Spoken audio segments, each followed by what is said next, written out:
Welcome to the Shrewdness. We are so excited about this baseball-focused endeavor. As teased in prior episodes, we are doing 15 to 20-minute primers for each MLB team to prepare you for this 2025 season, to help you with your fantasy baseball drafts and future bets, or simply to improve your knowledge as the season begins. From the projected starters to the prospects, we will touch it all and give our shrewd takes on the key to their success. So sit back, take some notes, and enjoy the show. Hey, Shrewdness fans. We're back for another short, our Major League Baseball primer. Chisholm's going to talk about his team, his first team tonight. We'll pass it over to him to talk about an AL Everybody's Central favorite. team. Everybody's America's sweetheart, the Detroit Eminem likes Lions. Tigers. And just like the Lions, everybody's pulling for the Tigers this year because, you know, they haven't done anything in quite some time. I shouldn't say that. They made the playoffs last year. Matter of fact, they finished the season last year with the same record as our beloved Kansas City Royals, 86-76. This year, if you look at the projections, it looks like Fangraphs has them at 82 and Pacoda at 79, which is a regression for them. So feels like the models think they're going to be taking a step back. The over-under is 83.5, which is a slight step back from their 86 last year. So we're going to try to get some insight today into whether or not we think that's a good number or a bad number if we'd go over or under. But last year they did make the playoffs. They beat Houston in the wild card round 2-0. Thank you, Tarek. And thank you, Tarek, who had a shutout in the first game, and then they had a by committee win in the second game, and then they took Cleveland, who was, we all know, a really good team last year, and the ALDS took them to 5 games and lost in the 5th game. And Tarek actually had a human game for one of the few games he had a human game all year and gave up 5 runs. But weren't they up 2-0 in that series too? I think they were. I think they were leading. They were at least that up series. 2-1. They definitely had the lead. Maybe it was. Yeah, maybe They it had was a 1-1 and chance then 2-1. for a knockout a couple times, I know, and and didn't pull it off. Well, Cleveland did what Cleveland does. They're scrappy. Those little buttheads from Cleveland, man. They're hard.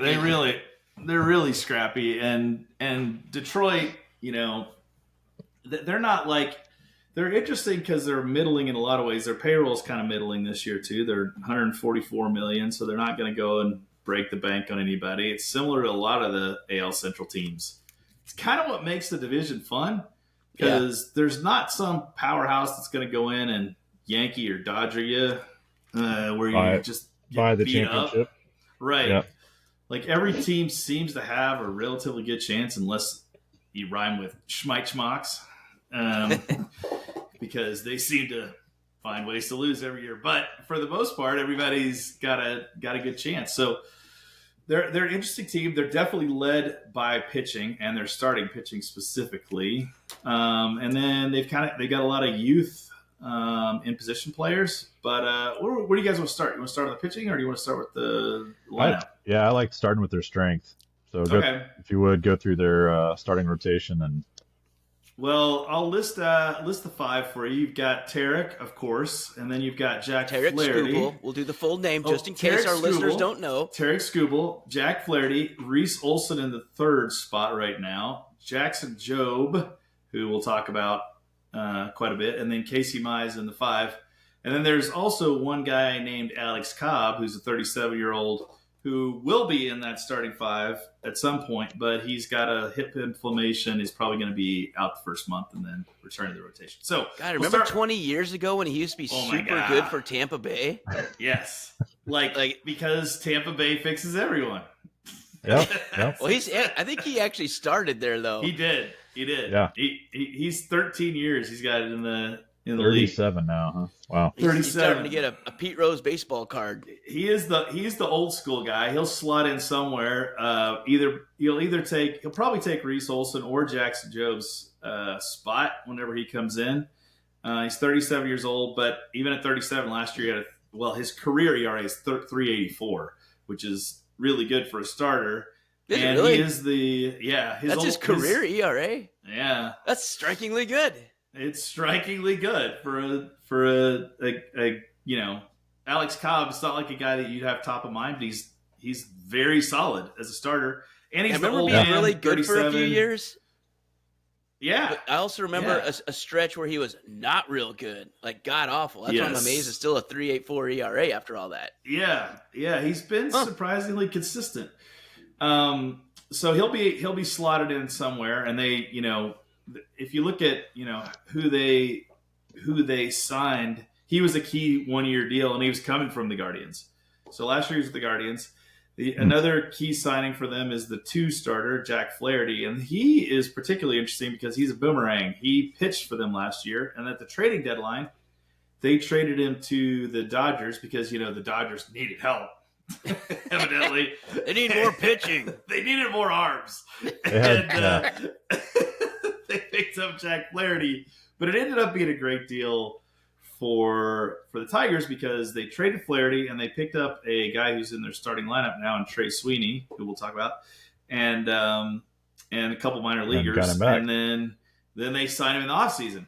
So he's a boomerang, and he's their 2 starter, and 29-year-old. But a very, very good 2 starter. But you can't go anywhere if you're talking about the Tigers without talking about Mr. Cy Young, Tarek Skubal, who last year, as Royals fans, we were rooting against Mr. Skubal because we wanted to get a Cy Young. But he just never stopped. The dude was relentless, lefty in his prime, 28 years old, Cy Young, All-Star, Triple Crown, 2.39 ERA. 0.92 whip, and 10.7 Ks per 9 innings. Man, there must be something in the water in Detroit because they have cranked out Verlander, Scherzer, Skubal, right? Like homegrown these dudes, and it's kind of unbelievable. I think they have the only 2 Triple Crown guys. I think Verlander won it, and I think Skubal's won it like in the last chunk of years. Yeah, I can't remember anyone else. I think Chris Sale also won it last year for the Braves, if I recall. I'm not 100% sure. That might be right. But he was close if he didn't get it. But last year was kind of a fluke year where like both Cy Youngs in each league, I think, won all 3 categories. But don't quote me on that. I'm pretty sure they were in the running if they didn't, though. I think you're right. I think Sale did get it. I think you're right, too. Skubal's a little more level-headed than Sale, though, so he's nice to have on your team. And if you look at, he had 6.2 WAR for a starting pitcher, which is crazy. Yeah. And if you look at who he compares to, I always like to look at the Baseball Reference, who he compares to at this age. And the 2 that pop are Blake Snell and Yu Darvish, which are 2 not too shabby guys to compare to. I actually think he's better than those guys, but Blake Snell's pretty good. Blake Snell is pretty stinking good, especially at that age. So he's the guy. If he goes like he's been going, Detroit's going to be in contention for the Central for sure. Yeah, they got a true ace, and the thing is, like every team has a number 1, but not all number 1s are created equal. And they've got a legit number 1, the best in the AL right now. That's a big deal. You always want a guy that if it came down to that, like final game of the season, you're in a tiebreaker. You got to have a win. Who do you hand the ball to? Madison Bumgarner, who single-handedly won a World Series by pitching every single game of the World Series. Every inning of every game of the World Series. I'll pitch Game 5, Game 6, Game 7. I'll pitch every inning, and then I'll his go in arm relief. fell off. And I think it did, though. He sucked ever since. And it did fall off after that. So at least the Royals killed him in 2014. But that's right. Well, he got his title. Randy Johnson was another guy like that. He was exactly like that. I mean, needed him to throw another inning or 2. Put him out there. The thing that's nice about Skubal too is like he's not just a power guy. So he has a good fastball for sure, but he's not like totally reliant. So he could pitch well into his 30s, I think, and still be effective. Reese Olson's a 3 starter. He's kind of a meh guy. He's about what you'd expect. He had around a 4 ERA last year, a little under. But he's not gonna blow the socks off anybody. He's just an average starter. The guy that's really interesting in the starting, well, they got a lot of guys that are interesting because their starting rotation is really good. But Jackson Jobe, who is the number 14 overall prospect in the majors pipeline. He pitched 4 innings last year when they brought him up, but he was the number 3 overall pick in 21. And last year in AAA, he was dominant. He had a 2.36 ERA. They just wanted to get another year of seasoning under him. He's only 22. They're going to give him a shot. He's one of those guys that if it doesn't go incredibly well, you still got plenty of time with, but the reviews are really high on him, and he's got a real live arm. So I think another interesting arm from him. Yeah, another interesting arm in there you kind of touched on already, but Jack Flaherty, I don't know if you remember, but back in 2019 with the Cardinals, he was a horse. He was a beast. He was getting like Cy Young conversations, Cy Young votes. He had 231 Ks in 196 innings. And then he approached 200 innings. He did. Then he took the roaring 20s off. Like he just didn't show up COVID year, just kind of sucked. 2021, it was all right. Wasn't the best, but he got hurt. He only pitched 15 games started that season, 78 innings total in the season. 2022 is just abysmal, 36 innings. Like he couldn't crack 100 innings for 3 straight seasons. Then 2023, he reclaimed himself with a 499 effort after getting traded to Baltimore. But last year, it was the best year he's had since 2019, man. That's crazy when you think about it. He kind of fixed himself. 5 years in between really good innings, because he looked like one of those guys who maybe the Cardinals had thrown too much and the arm was going to be done. And but some guys, he's young enough that he could still figure it out. Maybe he's figured out a way to win without, having the same arm that he had when he was 23. Because he's only 29, and I guess I didn't realize. I just assumed he was older, just because he's been bad for so many years. It seems like he's older. Yes. And he's been around, and I mean, he was the hot name, one of the hot names at the trade deadline last year. They were wanting to know where he would go. Yep. And so like people obviously see a lot in him still. To trade what they traded for him. The Dodgers did give up, some decent minor leaguers and Trey Sweeney to get him for a half season, basically rent him. So, how many innings did he throw last year? He had a full season last year. I'm trying to remember. Last year, look, I got it right here. He had 162. Okay. In 194 Ks, so he's right on that 200 border again. But the 107 WHIP and 317 ERA, he just looked like himself again. So he just couldn't find himself. Prime candidate in my fantasy draft pick. Yeah, a target that's going to slide a little bit. Well, a guy that has pitched 200 innings in the past, but not last year. Yeah. Right? Yeah. He's proven he can. Yeah. I mean, it was a long time ago, so pitchers decline obviously a little bit, but a guy that can throw a lot and has thrown a lot. Gets a lot of strikeouts. Back. He's been around a little bit, a lot of strikeouts. Yep. So the guys like that are prime on my list if I'm coming up with kind of sleepers for a fantasy team. Yeah, no, I agree. I mean, he started he was the Cardinals' day one starter, opening day starter, ahead of Adam Wainwright in 2019. Yeah. No, I mean, he was on top of his game, man. He was like one of the NL's best young pitchers. At 22, he was the opening day starter for the Cardinals. And he's got now you make him the number 2 behind Derek Skubal. That's a pretty good 1-2 punch. Is all Derek I'm saying. Skubal, and then likely you're going to have Alex Cobb, who's not chopped liver, and then Jackson Jobe, who's the young hot arm, and then you've got Casey Mize, who is their 5 starter right now. Casey Mize, as the 5 starter, was the number 1 overall pick in 18.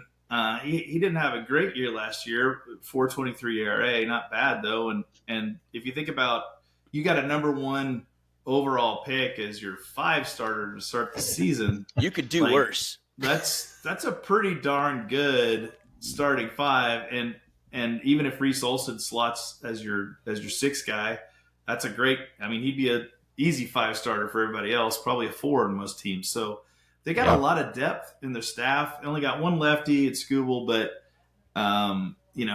it's a staff that most major league teams would like to have and is going to keep you in contention. Now the challenge is when you get the bullpen. There's not a lot in the bullpen.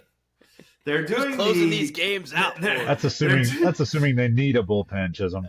Yes, yeah. I think they're planning on getting 8 2/3 out of the starting staff most of the time because they're going with the vaunted closer by committee, which usually means you don't have anybody who could close. So Foley, Brisky, and Holton are the trio that they're going to use by committee to close out games. I trust all my guys.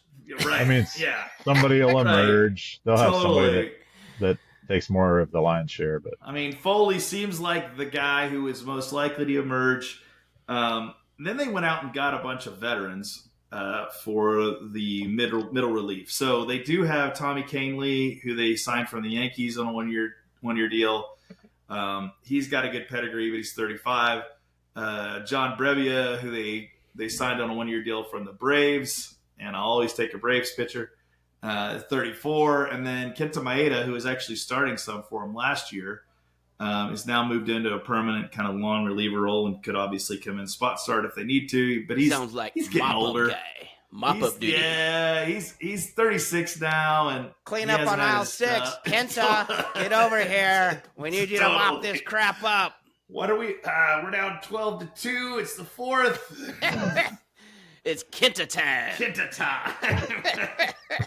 So the bullpen's a little shaky, and I would love it if they had a guy who could come in and like be a hammer in the bullpen, and maybe they're hoping one of these guys emerges. I don't see that, but that could be the weakness. And should they advance, that might be somebody they go and trade for. But if you're looking from a fantasy perspective, they're really bad in the bullpen. I'd be drafting right now. Yeah.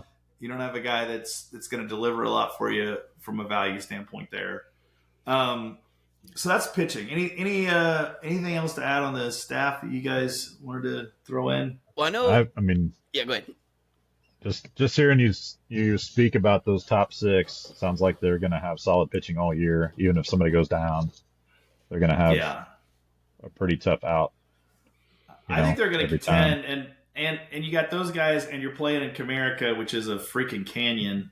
It is. So like. It's a pitcher's park anyway, and you got really good arms in a pitcher's park.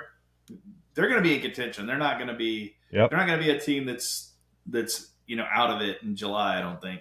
Yeah, the pitcher I'm most interested to watch this year is Casey Mize, because he legit has all the talent in the world. Former top overall pick, man, and it wasn't even close that season. It was Casey Mize and everybody else. Yeah, and. I remember I was living in Alabama at the time. Yeah, Auburn. I was living in Alabama at the time, and I was trying to go up and watch him pitch. Every single game was sold out. Like, you couldn't even get a ticket. And only for his games, strikingly, but like, it was just amazing. And I think, God, they got to the College World Series, and I think they did pretty well that year. I don't think they won, but he single-handedly just won, like, all his games. And he struck out, I think it was nearly 2 batters an inning. It was right under that. Oh, yeah. Oh, wow. So the dude just flat out was unhittable. And the SEC, as you know, is a conference of baseball. Yeah. And he came out of that conference that good, that pedigree. So he's got it all there. I'd be so interested to see if he can just put it all together finally. He's age 27, and we've talked on multiple other episodes. That's the year. This is where he's either going to – you think he either becomes like a legit – kind of – Yeah, right. Or you're just going to be Joe Average and be a bullpen guy. And he might be like a legendary bullpen guy in 2 years. Remember how we always say some of these best bullpen arms are like failed starters? Oh, and totally. Casey Mize may well be their closer in the future. I mean, who knows? But you go to two pitchers like Luke Hochevar did for the Royals back in the day. Failed starter, elite closer. Yeah, and that's right. There's plenty of those dudes out there. And Mize has plenty of talent to be able to do that. I think this is kind of you're right. I think it's going to be a really interesting kind of make or break year with him because, he's a solid starter, but for what he was coming out of college, he should be better than that. And what he's got from arm talent standpoint. So he's kind of been a can he put it all disappointment. together? Yeah. I mean, he has been. If you're gonna take a flyer on a 5th starter, that's not a bad dude to put in there, right? I'd love to have Casey Mize as the Royals' 5th starter. That'd be pretty awesome. Sweet. All right, let's hit the you turn over to the lineup though, and listen, it's not a horrible lineup, but it's not going to instill fear in anybody. They tried to solidify it this year. The big addition for them, they went on and got Gleyber Torres from the Yankees, signed him to a big deal. The story of their lineup though is really two busts, which is kind of sad. The guys that they have been counting on the most, one, Javier Baez, that they went and spent a ton of money on. Yeah. They think he could be ready for opening day, but do you really want him ready for opening day? Because last year he hit 184. Oh. 184. He's making $25 million a year on that's a bad $144 million payroll. That's a terrible month, Chisholm. What did he do the rest of the season? Exactly. Oh, that was his season. That was the season. You know, wow. he had some great years with the Cubs. Everyone kind of thought he would be the guy. But, I mean, when you're paying $25 million for negative 0.7 WAR out of your starting shortstop. I feel like the closest evidence that he's still a major leaguer is the tattoo on his neck. That's the last thing that's like, hey, man, no, look, right here. I'm in the major leagues. See this? Right here on my neck. See this? No. Yeah, 8 years ago. Remember when I won that World Series with the Cubs? This speaks for itself. I do. He's living on that tattoo, baby, because it has not been good. And honestly, if he could get anywhere close to an acceptable level, it would be a huge deal for them. Because you look at the rest of their lineup, Riley Green is their left fielder. He's hitting third, and he is legitimate. He's a really good power guy. He had 24 homers last year. He was their first-round pick in 19, and he had a 5.4 WAR. He was their all-star last year. Yeah. Not to mention he's a really good defensive left fielder, which is key. A top 5 overall baseball prospect in the entire major. So, I mean, he's got pedigree as well. They expect big things from him. And at 24, you're batting in the 3-hole for a playoff-bound team potentially. You don't suck, man. You're pretty good. He's got a sweet swing, too, man. He's got a good-looking swing. Yeah, it's fun to watch. The other guy who the other bust that I would be remiss if I didn't talk about is Spencer Torkelson. Ugh. He's the 3rd overall pick, I believe. Spencer Torkelson was the 3rd overall pick in the 2019 Oh, my God, draft. he's not even on the list. Yes, because he is at risk of being in AAA to start the season, is what they're saying. This is a guy who started the year in the majors. He ended up hitting 219 last year, which, I mean, for a guy with his pedigree and the promise that he had to have that bad of a year, that they're like, you know what, maybe you go back to AAA next year. Yeah, it says crazy. a lot. He's got all kinds of mess with his swing. It looks like he's everything I'm reading is like, you know, last year really got to him mentally, and I think he needs to hit a hard reset. So it might be better for him to go back to AAA than sit on the bench in the majors, because he's still incredibly young. Oh my gosh! I just did a quick look. He was the number 1 overall pick in 2020. Oh, 2020. That's right. He was the overall number 1 So that overall means they pick. had Mize in 2019 and then him in 2020, back-to-back number 1 picks, and both have not really delivered. Flamed out. Just imagine if both those guys had done anything. That's a big hole that you're looking at there. And like, if both those guys deliver, this team is easily a playoff team. Yeah, you're right. That's big. So like, Torkelson not making the roster potentially was massive. And it's caused them to scramble a little bit. If you look at the rest of their lineup, they've got Parker Meadows, who's going to start center. He's a very good defensive center fielder, which you got to have in Comerica. He had the second best WAR out of their position players last year. But this will be his first full season. He's a decent speed guy. He's not going to steal 50 bases, but he's got a good chance to get 20 this year. A little bit of pop, not a ton. In right field, they got Matt Vierling. He had 16 home runs last year. He's very serviceable in right field. Their outfield is pretty solid, and that's who you're going to see coming in the 1, 2, and 3 slots. And then Kerry Carpenter is slated to hit cleanup for them. He did hit for the best average on the team. The one thing about this team is they don't hit for high average. They're not a team that they don't get on base a lot, and they don't hit for high average. And he led last year with 284, right? No. They can't really hit or walk Right. But other than They that, don't get on base a lot, but at least they hit for a low average. exactly. I mean, when you're leading batting average guys 284, yeah, that's not a great positive sign. But he did it at 18 home runs. He's probably going to DH for them. You know, they have guys that have all hit mid to high teens. A lot of guys hit mid to high teens home runs. So they get a lot of home runs. That's where they're getting their productivity.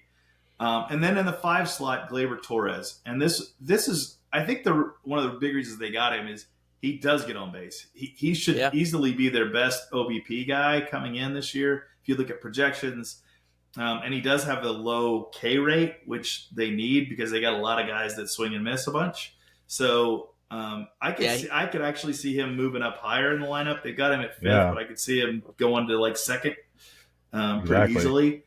Torres, he helped himself a lot last year as well because he had a couple not great years in a row. Yeah, he did. With the Yankees. And then last year, he just fixed himself. Funny how those contract years seem to do that. Yeah, but, it does. Because the Yankees were kind of souring on him pretty bad. Absolutely. You know?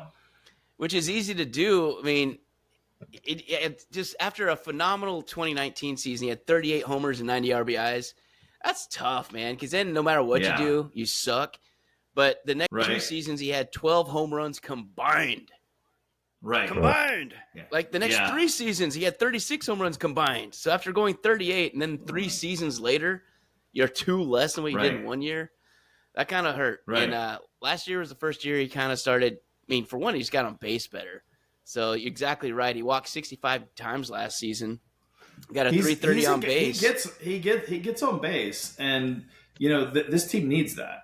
So absolutely, I kind of like him in this role. The funny thing is, he's instantly one of the oldest guys in the starting lineup too. They're a super young team. He's only got one guy older than him at 28. I mean, that is across the board. Outside of the bullpen, this team is young. Sounds like the Baltimore lineup. Yeah, that we just went over a couple episodes ago. They're young too. They have some old pitchers, at least. I mean, Detroit's got young pitching too, though. That's true. They got young Flaherty's pitching, the old man on the hill. At 29. Right? Right. Yeah. And Kenta Maeda's grandpa at 36 out of the bullpen. So it is. So I'm interested in Torres. Now he takes over for second, which meant Colt Keith, who is kind of an up-and-comer and had a really good year for him last year. He had 260, had 13 home runs. 13 home runs out of second base is really good. Yeah, I'll take that all day. But now you got to move him to first base. So 13 home runs out of first base is not the same out of 13 home runs out of second base. So it's going to be interesting to see. I mean, no doubt he'll be fine defensively over there, but is he going to give enough pop? He's only 23. He's young. Good thing Torkelson's not in his way anymore. Right? Yeah, the way Spencer. This is where they were counting on Torkelson, right? Like they needed Torkelson to come in and play first and hit 25 home runs and go 280. And now you got to put Colt Keith in there, who's not a first baseman really. I don't know if he ever played first base. That dude came up as a pure middle infield prospect. That's kind of weird that, hey, play first, bro. I mean, it literally was like, we don't have anyone to play first. And we just signed Gleyber Torres. So, Colt. Want to try it out? You can sit on the bench or you can play first base. Right. I mean, he's 23. You can make it whatever you want, I guess, at this point. And, he does feel a bit like a guy that probably is going to bounce around depending on how everybody does. But he can bounce around. And he's not a bad dude to have in your lineup. So, and he's young. So, I think he's one of the more interesting ones to look at. So is their next guy playing third base, Jace Young. He was a first-round draft pick in 22. So they have a ton of homegrown talent on this team coming up. Jace was their number 4 prospect in the organization, and he's coming up this year. He's gonna start at third. He played a little bit last year. He's projecting to have some really good stats this year, and he's a very good defensive third baseman. So he's only 24. It's a great chance for him to develop. I feel like they've got a lot of question marks, as you can see, that are young in the middle of the lineup, but it could go either way. So I do see there being a potentially high variance here in the win-loss because you don't know how some of these young guys are going to turn out. But they're all homegrown. They know what they have, and they're giving them a shot. I think what's interesting on the third base take, so they had a huge deal on the table for Alex Bregman, and he wouldn't That's take what they were it. counting on. Yep, and then for this also, spot. I mean, and frankly, that was the biggest contract he was offered. He just didn't want to go to Detroit. I don't know why. I mean, maybe he doesn't like Motor City. That's all right. Right. But the thing is, Arenado, he won't accept a trade there. So all these big right-handed bats that they're trying to get in the lineup so they aren't all 24 years old, they couldn't get any of them to get there. Yep. So I think they're maybe a year away of prove it to be able to get some of these free agents to show up and like sign a long-term deal. That's right. Because these dudes aren't going to show up to a team that has middling success. A lot of like, question you made the marks, playoffs. right? Good job. And it's like, okay, yeah, but and it's Jace's to Jace's benefit because he's a guy who probably would have been a AAA guy this year. 100%. Yeah. Because Bregman was going to come in, and they were like, "Hey, we'll give Jace some more time to develop." So he's maybe a year early, but he's got his shot now. So he could, when you get an opportunity like this, he could hold it. Yeah, he played half the year last year. He held his own. Yeah, but he had a decent year. And then if you get Torkelson working his stuff out, then all of a sudden you got a bunch of young guys in the lineup, and it does look like Baltimore. Because Baltimore has a bunch of young guys, but they're proven young guys now. Yeah. And Detroit's got a bunch of young guys that are question mark young guys right now. Yep. Shortstop, I mentioned they got in the Flaherty trade, Trey Sweeney coming from Los Angeles, another young guy, is 24. Nothing to speak of in terms of the bat, but he's a very good defensive shortstop, but he's not horrible. In terms of his bat, but he's not gonna wow anybody. So he's probably going back to the bench when Javi gets whatever probably wrong with him. I mean, you're paying a guy too much money. He's like Alfonso Soriano with the Cubs back in the day, where they just had to pay him out there. He's just an anchor on the payroll. Totally, anchor on defense. I think Trey's gonna be the guy that gives everybody the day off. Gotcha. He's gonna pop around.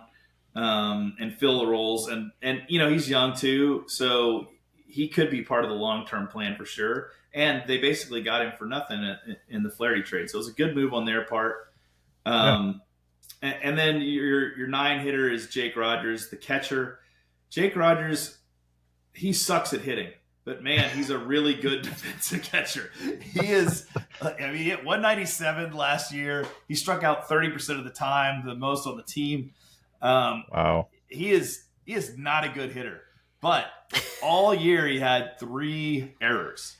So the dude, and if you look at his defensive runs saved, well above league average. Yeah. He is an old school defensive catcher, and the pitchers like him. I mean, that's so he one calls position, a good game. That's one position you can eat it at for exactly that reason. If you make your pitching, which is the strength of your team, better. And if you have people that can play defense behind you, I mean, you just have to be strong up the middle, right? That's been baseball forever. If you have a good catcher, shortstop, middle infield, center field that can help the outfilders, corner outfilders, you usually do pretty well.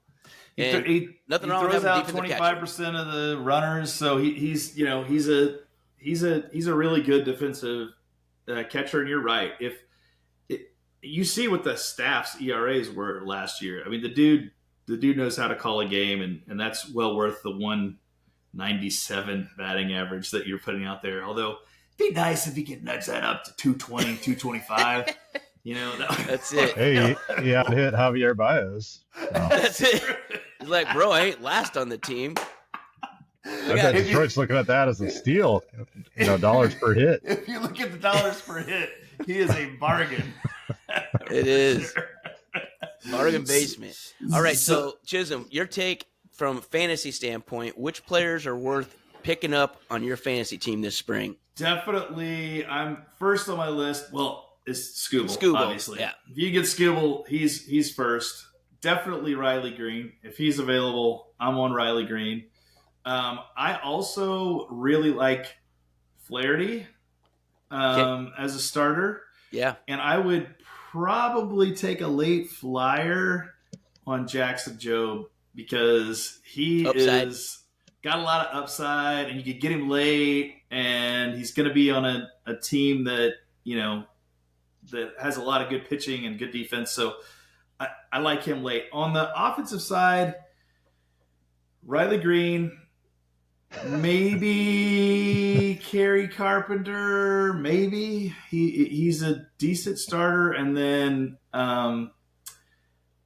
Is Kerry Carpenter going to play anywhere else besides DH, or you got to throw him in your utility spot? Probably got to throw him in your utility spot. So that's the only thing, is he's probably not worth it from that standpoint.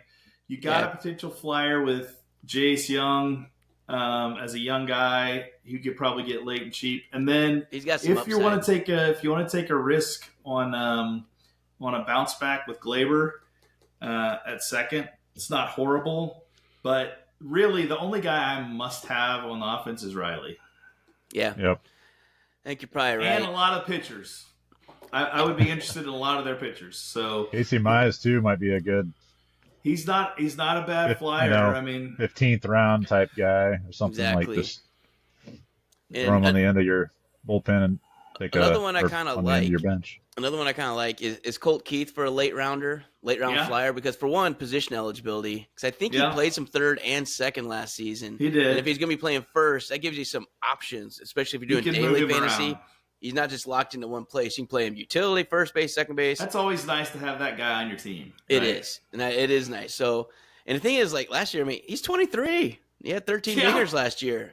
And that's not horrible. No, and Comerica, that's not horrible at all. So I think he's another one just to keep your eyeball on, see how he does this spring. And I know spring numbers don't matter. I got you. But if he looks like dog balls, that could be a problem. Yeah. And you'll see what he does. And I think he could be just keep your eyeball on him. I like Colt Keith. I do not like Jake Rogers. I would not get him on your fantasy team unless you get points for not making errors. Then I would get Jake Rogers. Yeah. And Javier Baez. If you have a slot for overpaid has-beens, I would look at filling that with Javier Baez. He could be the number one overall pick. Outside of that, I'm not touching Javier Baez. All right. Yeah. So last question. Over under 83.5 after having gone through all this, where do you sit right now on the over under for 83.5 wins this season? Man, I struggled with this because I do like the pitching a lot. I don't think they have enough. I don't think they have enough offense to get 83 wins this year. And I expect that Skubal is not going to have a 2.39 ERA. He's not getting another Triple Crown? I don't think he's going to have a bad year. But, the difference in if he has a 2.99 ERA, it's a pretty big variance, and it's probably a few games that could swing the other way. Yeah. And I don't like the bullpen situation. I started to say, mix that with the closer by committee plan for the bullpen and all that. You're going to talk about a lot of 6-2 leads that get blown in the ninth type of stuff like that. That's the stuff I worry about. I don't know how they're going to manufacture a lot of runs. So I'm probably, if I'm having to bet right now, I'm taking the under. And I'm not locking it, but I would lean under. Yeah. I think this division is really, really tough. In reality, they had 4 playoff teams until Minnesota collapsed. And it basically that's right. It was going to be them, but they collapsed on the stretch and they finished like 82 or 83 wins. And so Detroit got in. They passed them at the end. But all in all, you had 3 playoff teams out of the Central, and a 4th one was actually favored to win it. I think Minnesota was supposed to win the Central last year. They were the number one team coming out of the I think it's going to be hard for them to get over 83.5. I'm with you. I'm on the under for Detroit. It's just going to be a tough division. And I think they're going to beat each other up. I think the division winner is probably going to be high 80s again. I don't really see a 95er coming out of the Central. No. Because I think they're more equal than not. Anybody that gets to 90 in that division is probably winning it. Yeah. Yeah, I think you're right. I think 90 Prue would definitely win it. And it just feels like they were really heavily reliant on Skubal. And it's a lot to have a guy do that back-to-back years. Don't think he's going to have a bad year. I think he's really good. But it doesn't feel like, if you're going to rely on 2.39 ERA to get an 18 wins, Yeah. to get your number. That's a lot to ask for. I don't see it. Yep. So I would go under, but the division's going to be a blast. Yep. All right. Well, thanks for the update. Prue, carry us out. Yeah. Yep. Thanks, Chiz, for the insight on the beloved or not so beloved Tigers. If you're from Detroit, America's team. Co-America's team. We'll be back again probably tomorrow night with some more shorts on other major league teams. Take care until next time.